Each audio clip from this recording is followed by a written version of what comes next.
Good evening, everyone, and thanks so much for your company on this lovely sunny evening. I know it's a bit of a sacrifice, but one I'm sure you'll be delighted to make for this evening's session. We are so happy to be reunited with our friends from the Literacy Association of Ireland. Tonight, you're in the great company of Cillian O'Sullivan, Patrick Burke, Claire Dunn, Emily Barnes, and Clara Maria Fiorentini, who will be initiating conversations this evening around critical literacy skills, probably or perhaps hopefully provoking questions rather than providing all the answers, which is the mark of a truly beneficial engagement. I'm delighted to be in the position to bring the LAI to you all this evening in what is now a really long-standing partnership between the organisation and our three education centres in Navan and Tralee and Clare. We may have issue with the online space from time to time or curse the screen when the sun is outside, but an event like this evening is a reminder of the great benefits of online, bringing you expert voices and ideas directly to you in your home. So without delaying what's sure to be a promising engagement this evening, I will hand you over to the very capable hands of Clara. Clara, if you are ready and willing? Yeah, thank you so much, Aidan. Welcome, everyone. We're delighted to welcome you to this evening's Fireside Chat, which is our first LAI event for 2024. So if you're joining us live this evening, we'd love and encourage you to use our hashtag Literacy Ireland and tweet or post along with the conversation as well. Before we begin, we obviously need to express our thanks to our colleagues in Navan, Tralee and Clare Education Centres for hosting this evening, and for organising everything and maintaining this very long-standing relationship now with LAI. So we're really looking forward to diving into this exciting topic, word recognition. We live in a time where we've never had such access to resources, research, support, advice. But as always, it's important that we keep our context in mind and reflect on what works and the things that, thanks to robust evidence, we can actually be sure about. And also reflect on the things that we actually don't know for certain just yet, because obviously getting it right in reading really, really does matter. And what's lovely about this evening's session is that we have a wonderful panel who will approach this conversation from the perspectives of both English medium and Irish medium reading instruction as well. So just to briefly introduce everybody, we have Cillian O'Sullivan, who is an assistant principal at Douglas Rochestown Educate Together National School in Cork. Cillian joined the LAI Executive Committee this year as well. He's currently teaching senior infants and is bringing a wealth of his classroom knowledge to the conversation this evening. We also have Dr. Patrick Burke, who's an assistant professor in the School of Language, Literacy and Early Childhood at DCU Institute of Education. He's the current chairperson of the NCCA Primary Language Development Group and is our incoming president of LAI for 2025. Is Claire Dunn and Cian Runna run and Verla agus run na Gaeilge in Institute Educus Marino is lector le Gaeilge agus Astrahori san Institute Céine le sé blina jeg inuit agus an blin se catcha bhí sé in a hupdran cuman literata na Heran. Agus not Emily Barnes an seo freisin agus is Olive Cúnta le Educus Changa Emily Barnes i Colashton na Trinidad. Actually, will she in a core arditor an image san Educus Long Gaeilge agus Gaeltachta ta spéis eki I Shalvi na Changa agus Literachta Comai le Hackney Educus a Yarrow. And myself, I am an assistant lecturer in the Department of English and Run na Gaeilge in Marino Institute of Education, specialising in literacy, and I'm the current president of LAI for this year. And just while I have you, I just wanted to flag a couple of little things to do with LAI before we dive into this conversation. We have a few little updates. First of all, our spring edition of Literacy News was just published in the past couple of weeks, and we have linked it in the slides that will go out to you after the presentation. It's also available on our website. We also have a new Science of Reading space, which is growing on our website, where we have been adding lots of resources and recommended readings for educators and anyone with an interest in literacy, where you can go and maybe read a little bit more and learn a little bit more and have a look at some free webinars and things that are available there as well. And we also have a new literacy learning space on our website as well, where we have interviews with recent shortlistees and winners of the LAI Biennial Book Awards over the past couple of years as well. And we have 4 new very exciting interviews that are due to be on the website over the next couple of days as well. As always, we would remind you that it's really easy to become a member of LAI, and we actually now have an automated system where members, when you enroll, it'll let you know, when your membership is up, and it'll give you access to certain spaces on our website that are for members only as well. Okay, so without further ado, I'm going to stop sharing my slides and we'll get this conversation started. So I think one of the first things that we might need to address in a conversation on word recognition is what exactly we maybe mean by word recognition. Where does it sit within this hierarchy of or the continuum of literacy skills? And then ultimately, what do we actually know about word recognition thanks to research so far? So I'll put that out to the floor. Will I get started, Clara? Go for it, Patrick. Who am I speaking? Because we haven't planned the order we're going to speak in or anything like this, so this is very spontaneous. Word recognition. When I think about it, I like to think about what Nell Duke and Cartwright, how they depict reading. And so they have this model called the drive model, which compares reading and reading comprehension to a car. And they say that word recognition is it's like the tires or the wheels on the car. So if you don't have those tires or those wheels, you're not really going anywhere with your reading. And you might have a beautiful chassis on the car and a superb engine, and it might be full of diesel, but it's not going anywhere without the word recognition. So for me, I see it as kind of that fundamental underpinning for reading.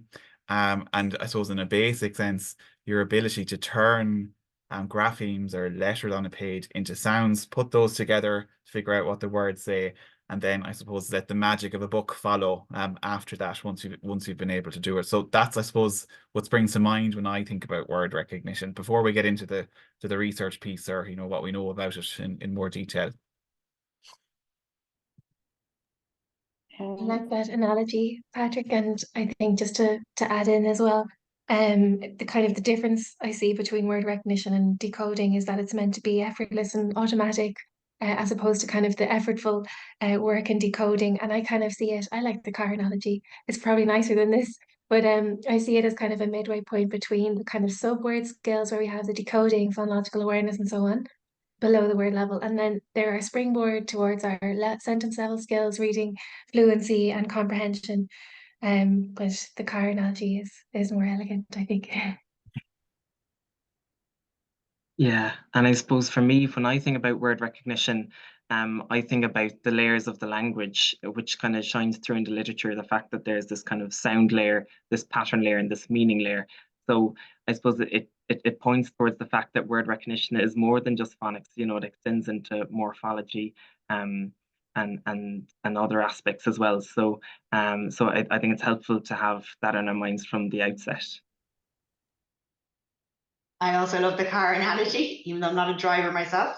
And when I think about word recognition in the context of Irish, I suppose, and other minoritized languages, I think it was Tina Hickey who came up with this phrase that literacy is a lifeline for minority and minoritized languages. And what they mean by that is if you don't have access to speakers of the language in your day-to-day life, if you can read the language, you have a community and you can engage with the great stories and other people who are in that same community. So it really offers lots of additional benefits for speakers and users of minority and minoritized languages.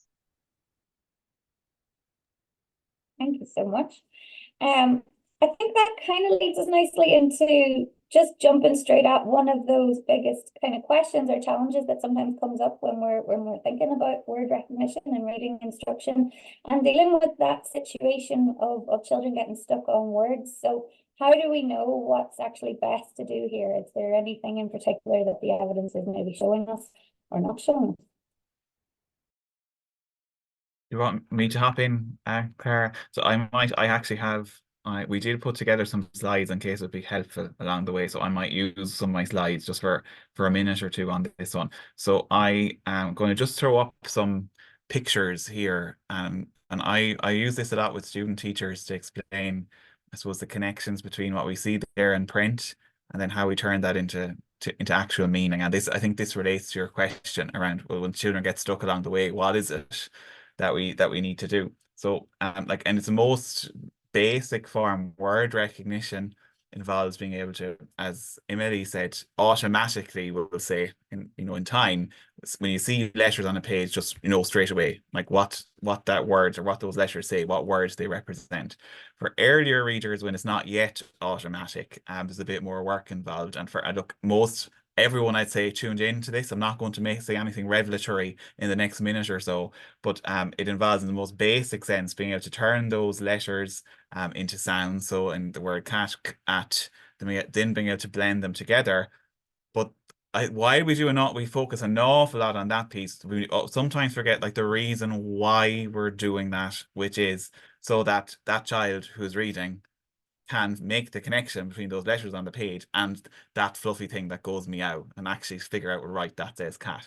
Now, more technically speaking, when we get into the kind of language around word recognition, this is when we get all this beautiful stuff about orthography and graphemes. So, orthography being the written system that's used in a particular language, graphemes being just the way we write down sounds. So we're turning graphemes into phonemes, or using the phonology or the sound system of the language, blending those phonemes together to figure out, okay, well, what does that word mean? And that's where the semantics come in. Semantics is just getting to the meaning of words. So when we're putting word recognition into action, we're always doing it with a view to getting to that meaning piece, but we can't skip to the meaning piece. And I think this is where, I think, going back to your question, Clara, sometimes there's an awful lot of discussion around, well, when children get stuck on a word, do we just tell them, or do we tell them to look at the picture to try and figure out what the word says? And it's important for new words that kids haven't read already, that we don't necessarily skip straight to that meaning piece, and that we give them opportunities to practice with the graphemes and the phonemes, reading the letters and sounding them out. And what I would normally tend to use to explain, I suppose, the kind of prompts that we might use, is a really brilliant reading by Nell Duke called When Young Readers Get Stuck. I think we have it on slides and we'll be able to share it. And what you have here on the screen actually is, I set this as an exam question for BEd students in DCU 2 years ago. So the question was, we'll say John is reading this book and he gets stuck on the word snowball. What should the teacher say to help John to actually read the word? And Duke in her article says there are 4 prompts that we should give a child when they get stuck like this.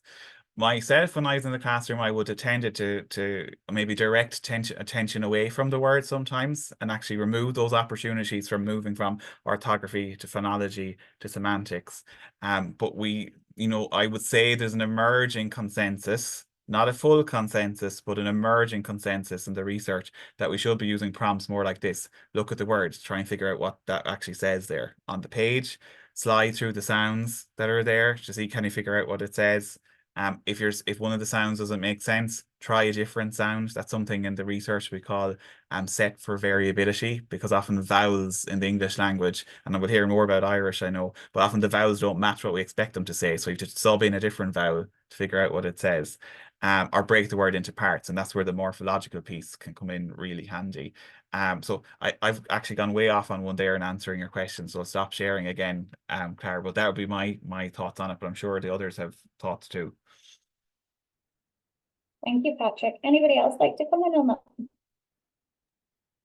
Maybe just to add in, and I really like that, Patrick, and I'm sure your future students will be happy to see the type of exam questions that you set as well. They're very creative. But also I think you can look at the type of errors that the child is making maybe, and try to figure out what strategies they're using. So maybe they're making whole word errors that aren't really similar to the word that's on the page, and that's kind of showing guesswork.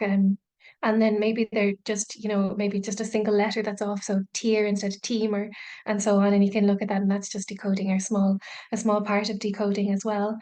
Or like maybe in that snowball word that we had there, the example, they get the first half but not the second half, and then you can go into morphology and so on. So I think that's a good way to do it as well. looking at the type of errors that people make in different contexts.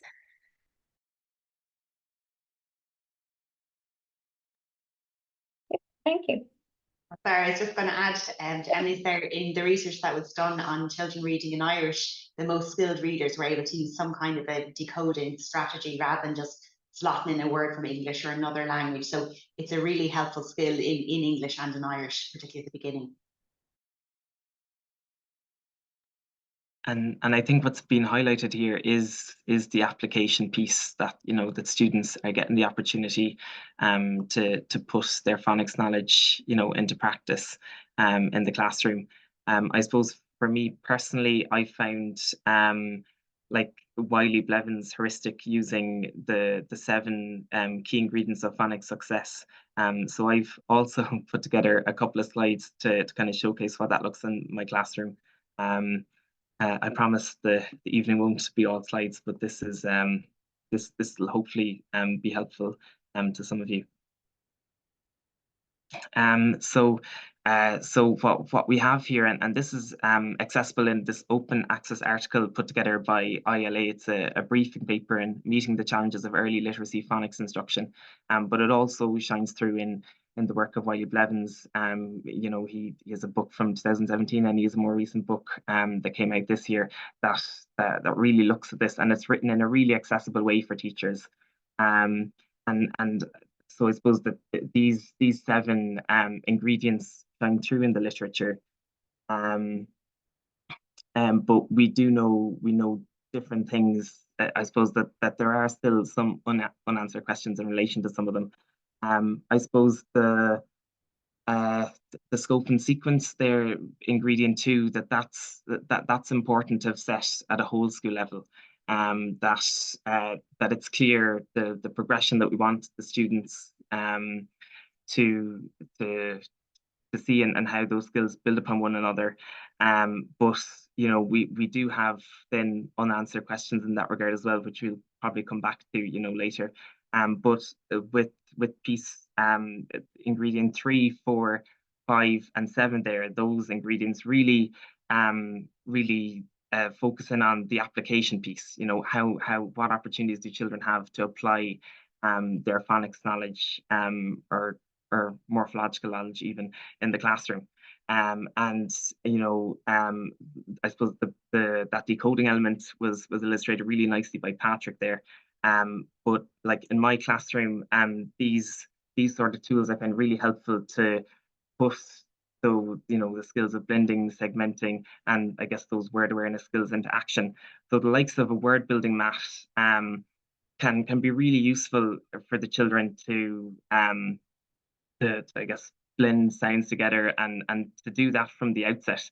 And I think in the initial stages of learning to read, the children might not have begun formal handwriting yet, so that can be seen as a barrier to dictation perhaps. But with the likes of this word building mat, I find this helpful, that even perhaps in junior infants the children can begin to blend sounds together and create words even if they haven't started formal handwriting. So it's important to get opportunities like that from the outset, and that's clear from the literature. And then the likes on the right hand side here, we have like word chains where like in my classroom, I dictate a word and the children would break down the sounds in the words. Like for example, the first word we'd map those sounds onto the graphemes, and then every time we'd change one of those sounds, as you see, like the CH there changes to the digraph CH there in the second word to create new words. But these sort of practices I found really helpful. And then I suppose bringing in even the research on formative assessment, that's been something that's really, I think, helped my practice as a teacher in the classroom, that with the likes of the word building math or the word chains, that every child in the class can be active and doing this themselves. And then, on the count of 3, then every child can raise that up and show the teacher. And then, as a teacher, I'm gathering data from all the children, so I know, what misconceptions to address right in the moment. So I think that those those elements have been really helpful in improving my practice. And then I suppose the third word awareness task that I found helpful in my classroom, and this isn't an exhaustive list by any means, but there is like research to support each of these practices, is word sorting. And I suppose the key thing with this is that the students are talking, you know, that that when they're reading the words, they're saying it aloud, and then that they're like, we're asking questions and we're creating discussion around these. Like personally, I found it very useful to do these, you know, in pairs, that kind of allows for that discussion, but just categorizing the words, you know, by the graphemes that they have, and then like identifying, you know, do we use this grapheme in the middle of a word or at the end of a word? And then there's different ways, you know, that this can be scaffolded in the classroom. Like, you know, I've in some cases I've highlighted, you know, the sound in red, as you see in the right. In other cases, I've used a whiteboard to create like a closed sort, I guess, as an additional scaffold. And then even, you know, on the far right hand side, you'll see that there's two blank strips of paper there that I have for children to add their own words if they can, if they're brave enough to come up with their own words to add to the list. So, so there is lots of scope, you know, for differentiating these practices in the classroom. But when we're thinking about what we know, and when we're thinking about how do we apply this phonics knowledge in the classroom, I found some of these, you know, well, all of these practices really helpful in that regard. Can I just hop in there? I just want to, I used to do word sorting a lot to help with spelling in particular in the classroom. And I think maybe something we didn't mention yet, that obviously the reading and the writing are both sides of this, or either side of the same coin. So anytime with word recognition, it's also encoding or writing. And I think that's very clearly represented in what Killian showed there. And just another thing, sorry, that just occurred to me. I think those examples of, you know, different graphemes or different ways of writing different sounds, it's a really clear exemplification of what Killian showed us there of how, while English, and maybe our colleagues might want to talk about Gaeilge, but in English, while yes, we can teach letter sound correspondences, grapheme phoneme correspondences, English is only what we call quasi-regular, so it's only regular or only follow rules to a point, and then there's a certain amount of what we might call statistical learning, or where children need to be able to deduce and figure out patterns to an extent themselves. We can't teach absolutely every variation of every letter sound correspondence, and that will come up. The scope and sequence Killian mentioned is really, really important at the outset, particularly in infants in Irish primary schools. But it's probably not realistic to say we'd be able to teach every single variation of a letter sound correspondence. And that's actually one of the things we're not awfully sure about. I think Killian mentioned that too. How far do we go? The research isn't clear really on for how long we need to be doing that. Yeah, and even jumping on that, like, because Patrick, you know, mentioned the scope and sequence there, like there's even other, I think, practical questions that teachers would like to know, like, should we be teaching the graphemes AI and AY at the same time, or should they be spread out in our scope and sequence? And at least from my reading of the research, I don't think we can say that one scope and sequence is better than another. So that's, you know, that's still one of the things, I guess, that we're not sure about yet.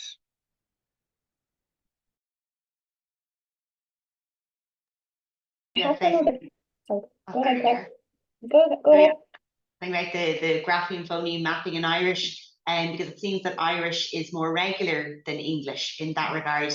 And that's from a piece of work looking analysis of high frequency words in English and in Irish. But that's not the whole picture, because when you read in Irish, the onset is not stable. And what I mean by that is that you can have a shevu or an uru at the start of a word. So the morphology in Irish is different to the kind of morphology that children are going to encounter when they're reading English or another language. So more work needs to be done in Irish on showing that morphology to children, first presumably orally, and if you're just simply talking about the things you own on your desk, and putting a shave in muh, walla, and getting them used to hearing those differences in the sounds for the same noun. And then later when you come to write it, it's been very effective. I've seen in classes where teachers just use a different coloured font for the shevu or for the uru, just to draw attention to this feature of the language that we don't have in English. And I think as well, it's worth adding that kind of the regularity of the language is only useful in terms of if you know the rules for the language, then you can take advantage of the regularity. If you don't know the rules and you're not kind of using a phonics approach, then it doesn't matter how regular it is because you're not going to be able to take advantage of it. And then I think Claire's point is really good, and in relation to morphology as well. And I think like when we talk about morphology, it sounds very abstract and like it's not something easy to kind of put into practice in the classroom, but like little games, and Claire and I have discussed this before, like and Shane has a nice game, Wakatul Mahay Machine, and it's like a little board game you put in your Shevu, and even things like Toriach, Ashka. what's the word? Or Yeah, in English though. sound. Yeah, like when you're going on exploring discovery place where you get different clues to go to different places, and having to say Tá sé faoin mór and having to put in the arrow before you get the next clue to go on, like little things like that aren't kind of too boring and are still exciting and still hopefully help with developing that morphological awareness. So yeah, I think there's lots of things that differentiate learning to read in English in an English medium school to learning to read in Irish in an Irish medium school. There's the learning two languages first of all, and acquiring two systems from the start. And like we know from Parsons and Liddy's work that we can expect different trajectories. So they're going to learn to read at a different rate, which means that kind of our STEM scores, say in first class, second class, we shouldn't be comparing Irish medium students to English medium school students in English until at least the end of second class. There's differences obviously in how we teach reading. So we have really good implicit awareness of our sound system of the phonemes in our first language, but need to be more explicit about them in the second language. And Tina Hickey and Nancy Stenson's book, Understanding Irish Spelling, is brilliant for that. So it's great for a kind of a crash course in Irish sounds. Married Sarah Hall has lovely videos that also accompany that.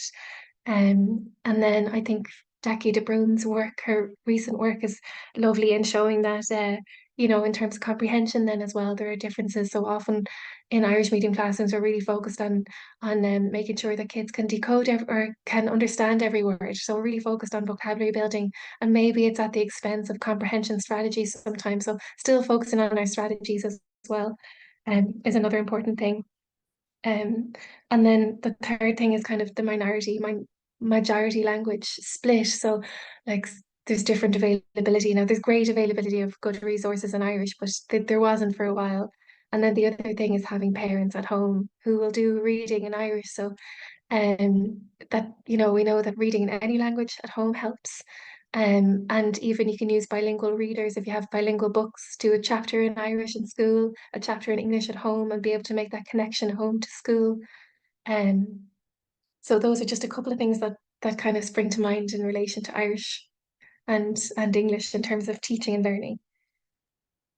Can I just hop in there? I know Clara's getting ready to ask another question, but like I know since the primary language curriculum was introduced, there's been a lot of attention, around transfer of skills and saying, oh, look at all this stuff that we do in the teaching of early reading and English. Oh no, we've never done that in Irish. We've been using a more whole language approach where we don't teach phonics at all and we don't teach word reading or word recognition at all in Irish. But listening to the two of you, it sounds to me like we can't just take a direct mapping. We'll say like, okay, the literature and research from the English speaking world will say, yes, teach 42 or 44 grapheme phoneme correspondences.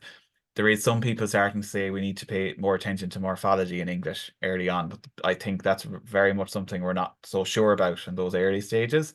But am I getting it right if I'm saying that morphology piece actually is really important from the start in Irish, or have I got the wrong end of the stick?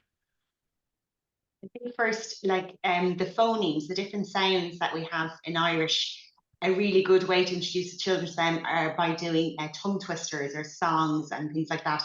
That they'll come across the sounds that we have in Irish that we don't have in English. And a lot of skills will transfer from phonological awareness and some phonemic awareness. So if you're doing phoneme deletion in English and you're just getting rid of the bus sound at the beginning and you give children the word big and bus, if you come along with a word in Irish or a non-word, they'll understand the concept and just take away the first sound.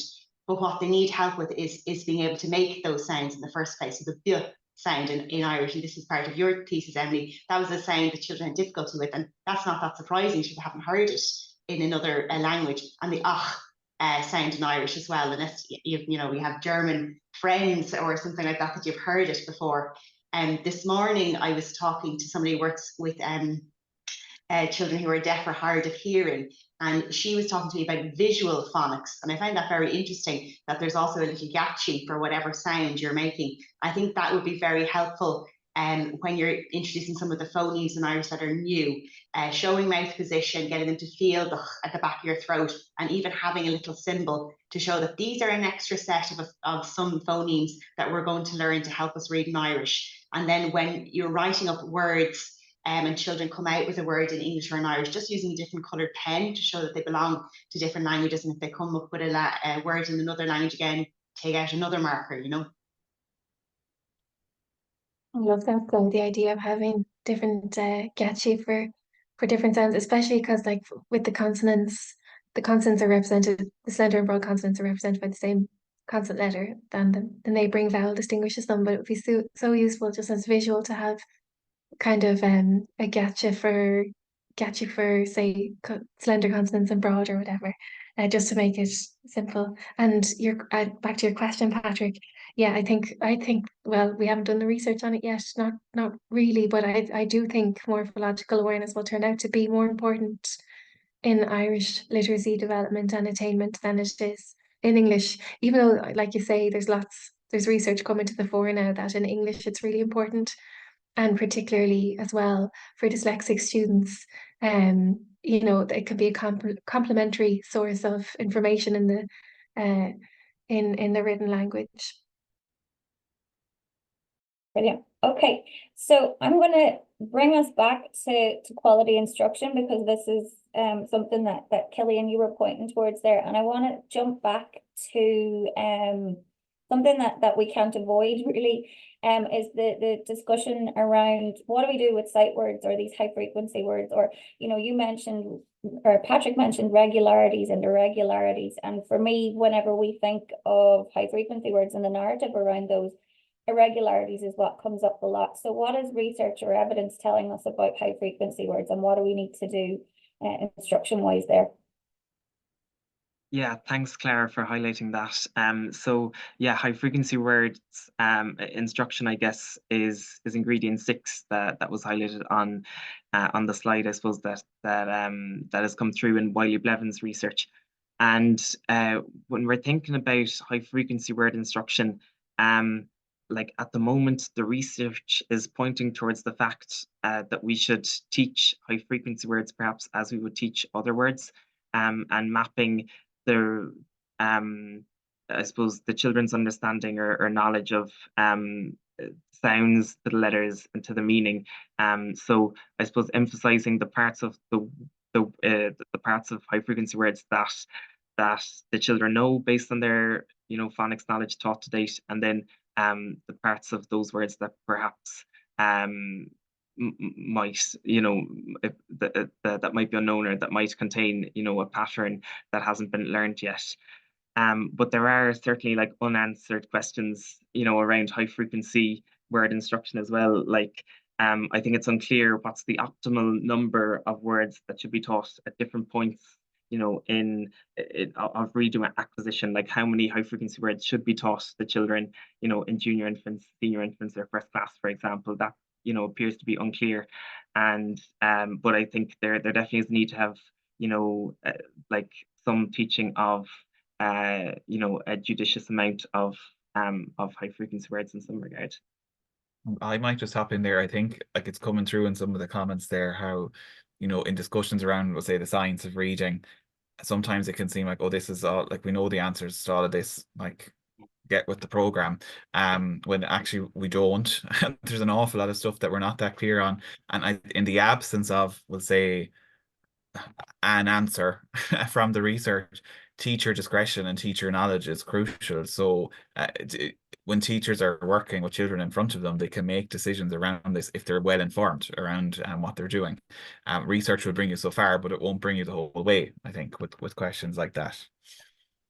And another thing, sorry, But just to hop in there is when we're thinking about high frequency words, you know, a question that comes up, you know, from time to time is, should we be using embedded mnemonics with high frequency words? And again, I think that's something that, you know, the research is unclear about, you know, as Patrick pointed towards there, that there definitely are a lot of unanswered questions.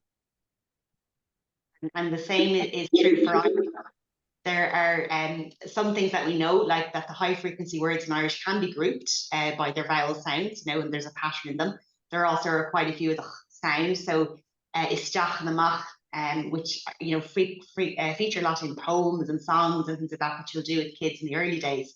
But one of the kind of question marks I still have is, are they definitely a representation of high frequency words that children encounter? And what I mean by that is the corpus in which it's based comes from children's books. Some are translations from other languages. So the high frequency words in Irish, like bear, you know, in the country where we don't really have bears. Bran, you remember that character. And in the genitive case, Bran, they're two of the high frequency words. So, you know, presumably Bran probably, he's still on the go, but I don't think he's going to be a word that children encounter that often. And in that corpus, they excluded textbooks. And in the teaching of Irish, well, textbook is the most frequent, you know, source of Irish language for children. So is focusing on these high frequency words, helping them when they're looking at their reader, helping them to understand the activities that they have to undertake and things like that, and why there has to be that divide between the language that's in a textbook and then what's the kind of true children's literature, if you like, afterwards. So that falls into our what we don't know yet, and should another corpus, like they've done in for the types of language learners and first language you get here on the TV for in children's programs, and, you know, in other different domains, so they can figure out what's high frequency in certain contexts. And maybe just to add in there as well, that kind of imageability is one of the factors that helps a lot with high frequency words. So drawing, you know, little images around your high frequency word to give people an anchor to kind of to remember it in their brain. And then in terms of strategies as well, speed seems to be kind of, and having timed things, timed activities, timed games seems to be really important in developing automatic recognition of sight words. So things like Snap and Bingo, where you have to read words very quickly, doing them maybe with high frequency words.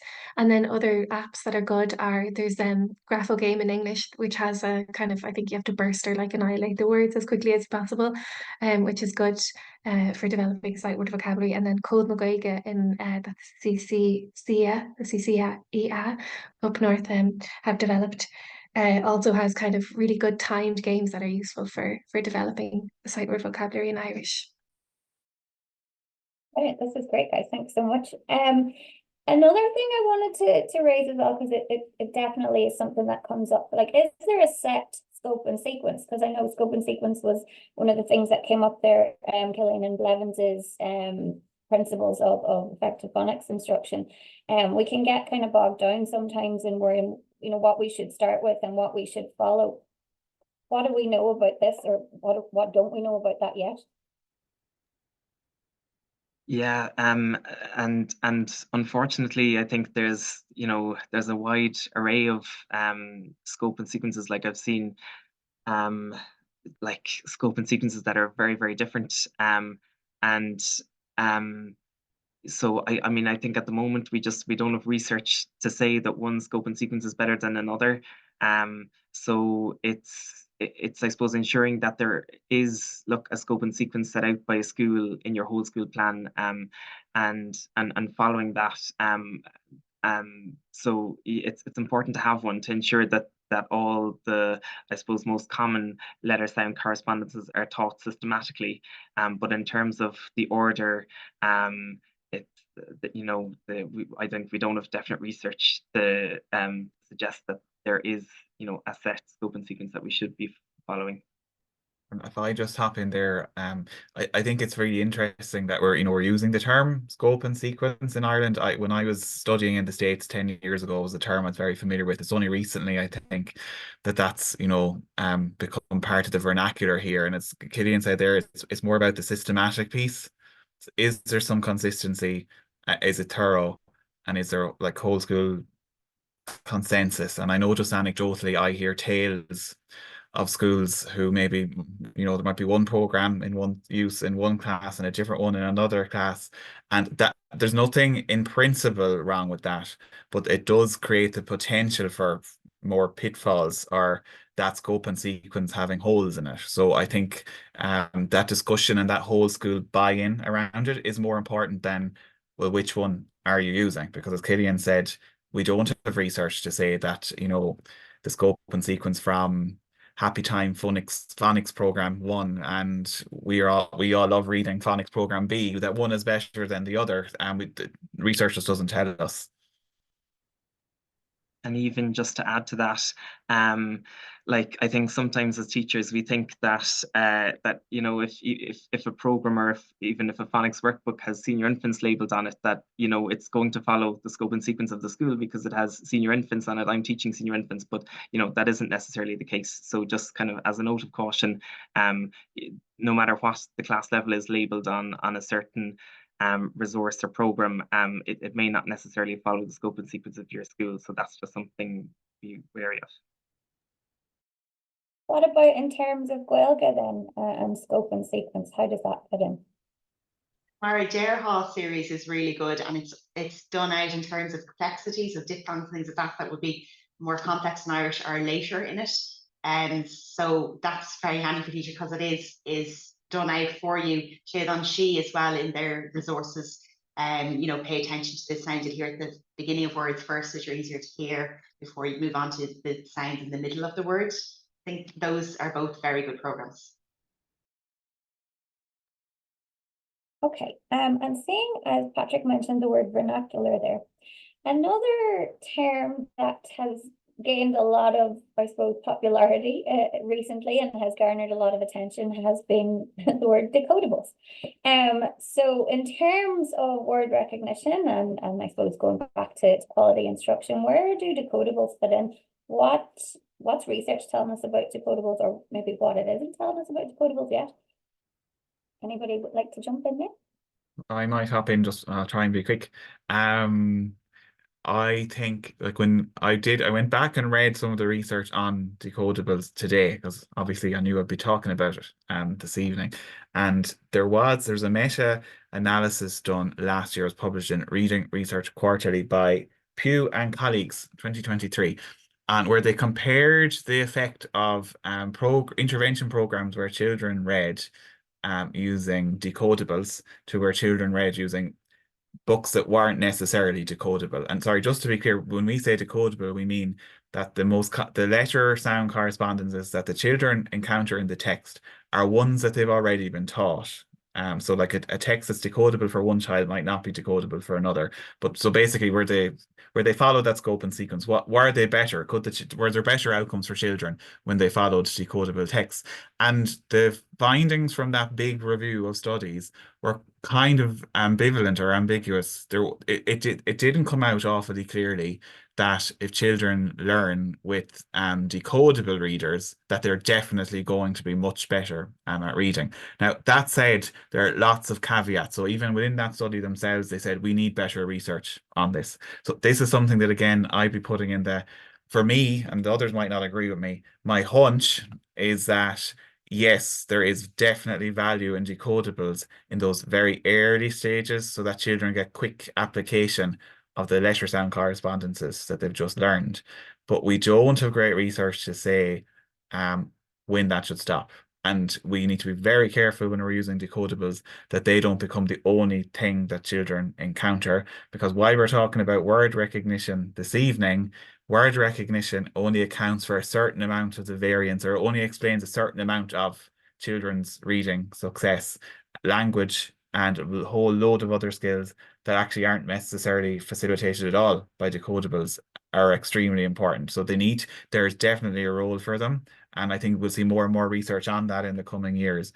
But we're not awfully sure about how much and when to stop and so on and so forth.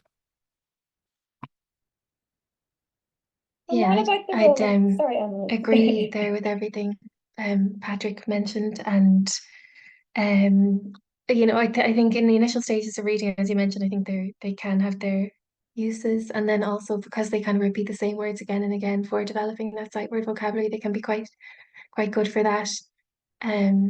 But then, yeah, from a motivational point of view, and I think like we always need to remember that science of reading is couched in the science of learning generally, and motivation is really, really important. Always. So if that's kind of the downside sometimes is that, well, I have tried to make stories with a few words that are very decodable. It's painfully boring, and so yeah, a mix of things is good. And just speaking, I suppose, from my own experience in the classroom, especially for children learning English as an additional language, I find it, important that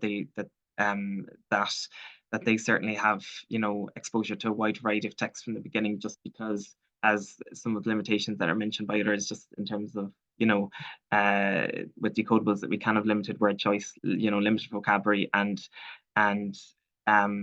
for children, I suppose, learning English as an additional language, but I mean, for all children, that it is important that their that their reading is that they're kind of able to work in that intonation and become fluent readers, using a range of texts. Yeah. So it is certainly important, and that was something, I suppose, that shone through in that synthesis done by Castles, Rassels and Nation, in 2018 as well. And the question, as Patrick alluded to earlier, was, when do the use of decodables become outweighed by their limitations? So yeah, we certainly need more research in that. Okay, and then when we reflect on reading instruction, it's very hard to direct conversation away from never had such a variety of programs to choose from, but obviously caution is key. Careful and informed decision making is key. We live in a very kind of influenceable world. How can we make the best program to our reading instruction?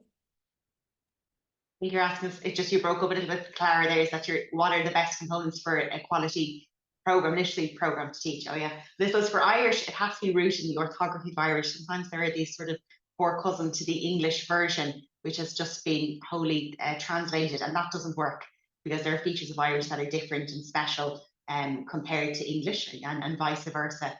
So I think a program, regardless of the one that you buy for your school, it has to be rooted in some core principles, that it understands the orthography of the language, and that it presents it in a way to children that you say, these are the things that help us read this language. These are the features of the language that help us as we encounter text.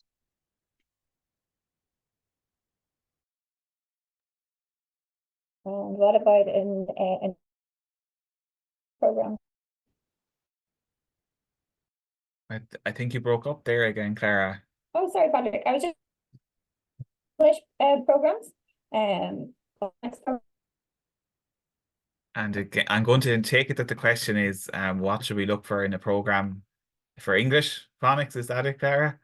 I'd go back to, actually, Killian did a really good job, I think, of explaining the principles to look at earlier. So I don't know, Killian, do you want to give your experience? You're in the classroom right now.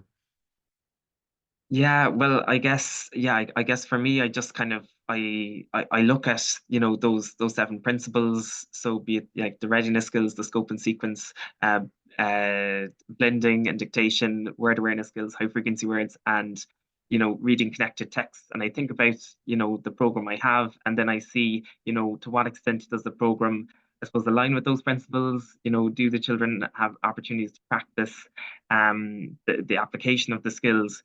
And then I've supplemented programs, I guess, where necessary. And in the photographs I showed earlier, like those examples, they're not from any one program in particular. They're resources I've made myself to kind of supplement, I suppose, what a program might offer. So I think it's just important, I think, that teachers have the knowledge, and that they're able to adapt programs to ensure that I suppose that their teaching is comprehensive, perhaps in respect to addressing the word recognition component. Yeah. when I was looking at, this whole stuff with some BEd students before Christmas, I was pushed to the pin of my collar to say, Patrick, which program is it that we should use? And obviously I didn't give them an answer, and I don't have an answer here this evening. Like, the teacher knowledge piece is key. I do think, sometimes there can be a drive against the use of any sort of program. It can be popular to say we shouldn't use programs, teachers should come up with everything themselves. I'm not of the opinion that that's realistic when it comes to the teaching of phonics. It's not that a teacher can't do that. A knowledgeable teacher can go and come up with their own scope and sequence, and all of the blending and the segmenting and the dictation and the explicit teaching, the different things that Killian mentioned there. But I wouldn't say that it should be an expectation that a teacher should do it. Far more beneficial is that a teacher has materials to work with and that they can use them knowledgeably. And just one other thing that would stand out to me is some programs are very light on the blending and segmenting piece. So the actual application of the graphemes and phonemes in the context of words and actually reading words. And the focus becomes too much on here's the letter, here's the sound it makes, and not actually doing anything with that. And I think that's something that teachers really need to keep in mind, because even with a superb program, if you're skipping over those pieces, the real it's like, if I'm going back to the car, it's like having the wheels but not turning them if you're not actually using them in some way. Yeah, it's in the application where the learning sticks, isn't that Blevins' quote? Hopefully you can hear me now. Another big concern is, I suppose, ensuring that we're attending to everybody in our approaches in word recognition, that we're inclusive in our efforts. How, for example, would we support then word recognition for children with dyslexia maybe, or even how do we support the students with higher attainment, for example? So I might chime in on dyslexia there.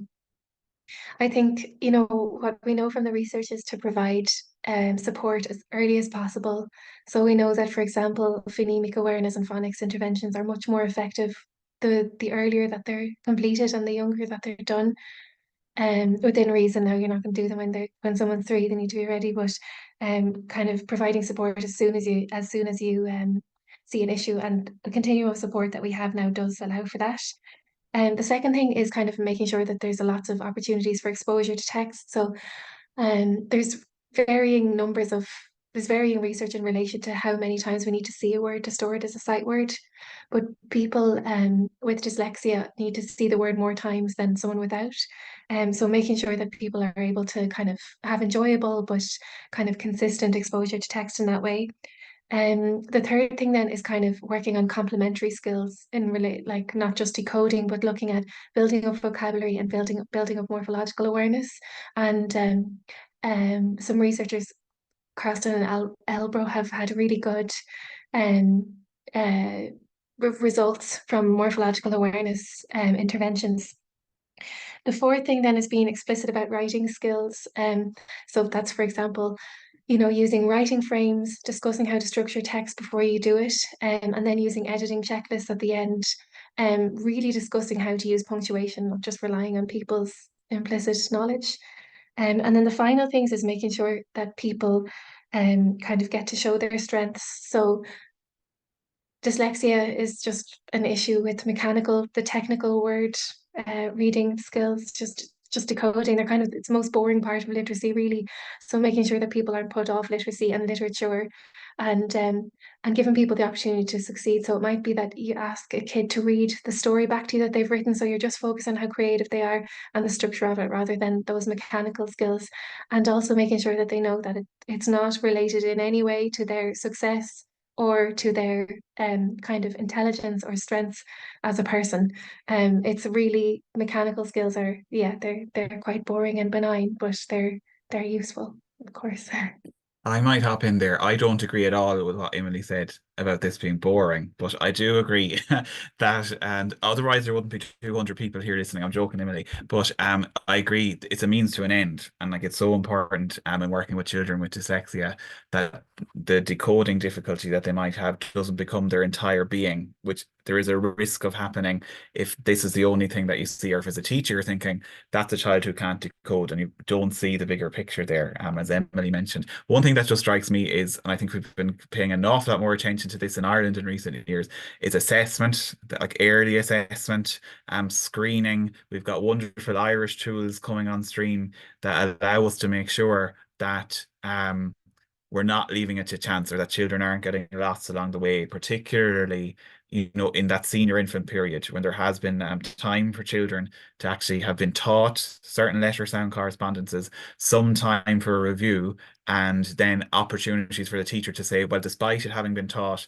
this child is still having difficulties with it, and that this is something that we don't ignore, and that we don't say, oh, they'll pick this up in first class. And I know, as a former primary school teacher myself, I would have worked with children where at the start of the year a parent will come in and say, every year since junior infants or senior infants, the classroom teacher has said next year it'll all click next year, to the point where children in third class and fourth class were having difficulties with word recognition that should have been picked up earlier. So that assessment and screening piece, I think, is really fundamental on this, that we don't leave it to chance, because we know so much now. We've been discussing it about what to do when children have difficulties, and it's not that it's a world away from what we do with the whole class. Like all of the research on intervening for children with word recognition difficulties talk about the same skills. So giving the explicit focus to phonemic awareness, explicitly teaching letter sound correspondences, applying it in actual reading and writing,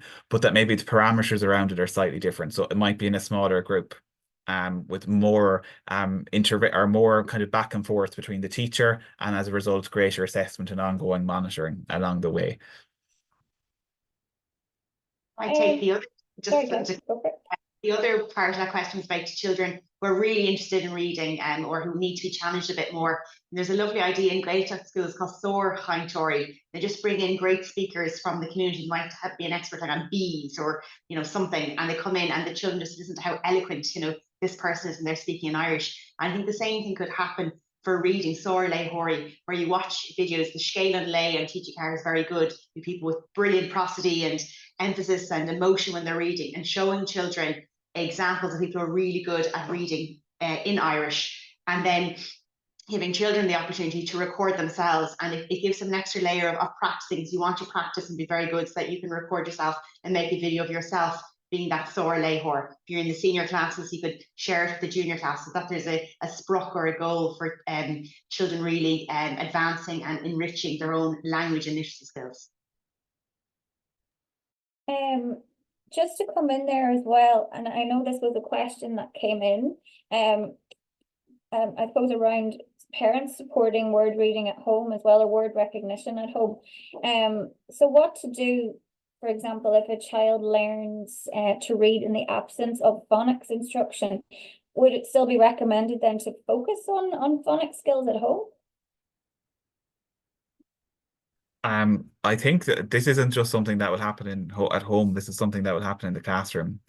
So the reason why we explicitly, systematically teach phonics is to ensure we reach all children and that we don't leave anything to chance.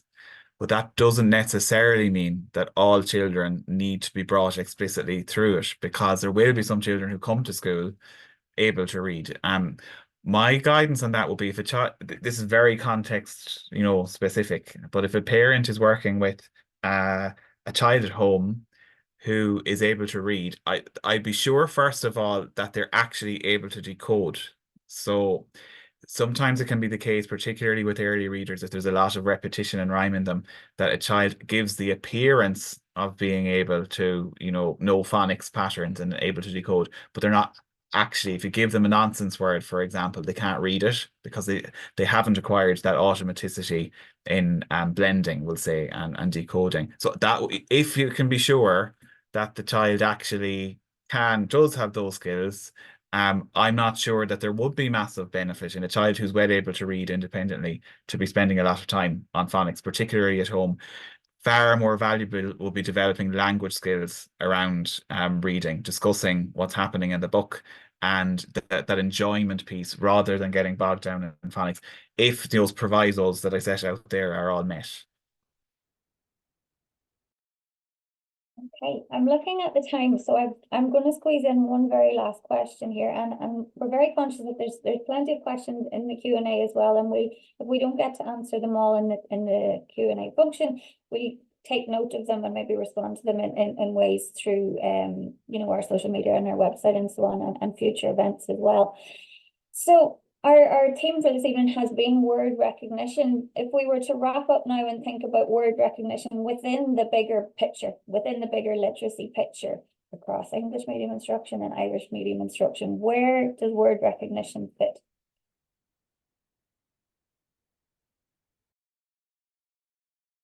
Well, I suppose I can start. I suppose for me, like word recognition is certainly an important piece. I think the drive model that Patrick mentioned at the start of this conversation, I think is really helpful. I think in situating, you know, word recognition and emphasizing its importance.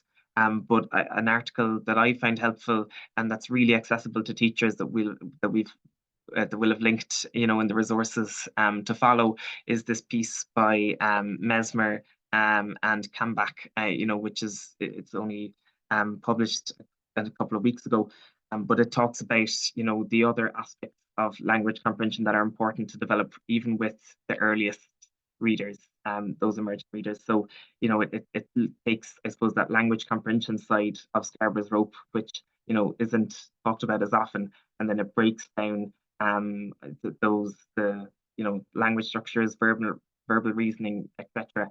And it highlights how you know, those aspects of language comprehension can be addressed in through high quality conversations in the classroom and through interactive read louds, for example, even in an infant classroom. And I think it's really important to have that you know, too, because when children, you know, move beyond decodable readers and go into reading authentic text, for example, you know, that language piece, if they haven't built, you know, that breadth of vocabulary or that knowledge of language structures, they're going to struggle a lot in future years. And I just might hop in really quickly again. The word recognition is very, very important in early years. We can't pretend that it's not. But as children move up into third, fourth class and beyond, and we look at the studies that have been done on reading comprehension, far more variation in how well they're able to comprehend is accounted for by language understanding, language comprehension, vocabulary, syntax, all of that good stuff. More is accounted for by that than word recognition. So that bigger picture piece is really important. And why there's, you know, there's a reason why we're having a whole webinar on it tonight, but it's just one little piece of the jigsaw, I think. And it's very important that we don't forget that, and that it doesn't become the only thing that we think about in school when we're teaching literacy, because we'll have other problems down the line if that's the only thing that gets attention.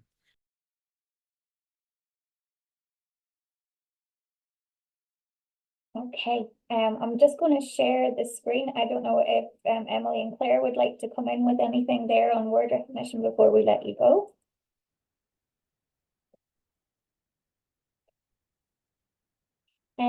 So we have a set of slides that we are going to send out to you. We've linked some of the resources that we mentioned this evening, and a series of recommended articles as well. And we have a little bit of information just around, some of you might have received either an email or noticed a notification on Twitter or Instagram, or X, should I say, with our Science of Reading survey that we've been circulating at the moment. So the executive committee are looking to solicit the views of those involved in literacy education in Ireland on this topic. So we'd really, really appreciate if you could maybe complete the survey, and I'll pop the link into the chat box just before you leave as well. And lastly as well, the call for papers for our November conference, details are coming very soon. Patrick, would you like to hop in on that? I can. you can see there on the slide our wonderful theme for the conference is leading literacy, laying foundations for future success. We're currently putting together the application process if you would like to present. And if there are teachers in the audience, I think a very strong welcome is there for teachers who might have practices or research that they'd like to share. And we're hoping to run some guidance for people maybe who've never presented at a conference before, but who might like to present for the first time in November. So stay tuned to the LAI social media, or if you sign up as a member in the way that Clara mentioned at the start, you'll get all of the updates from us through your email about stuff like this. Yep, thanks so much, Patrick. So we'll leave it there, everyone. I'm going to just put the link for Aidan. You might put this into the chat box for everybody else, and the link to the survey there. Thank you so much for joining us this evening. My phone is pinging here beside me. I'm interested to go in and see what all these tags on Twitter are. We hope you find the conversation beneficial. And all going well, we hope to have maybe a second or a follow-on from this conversation in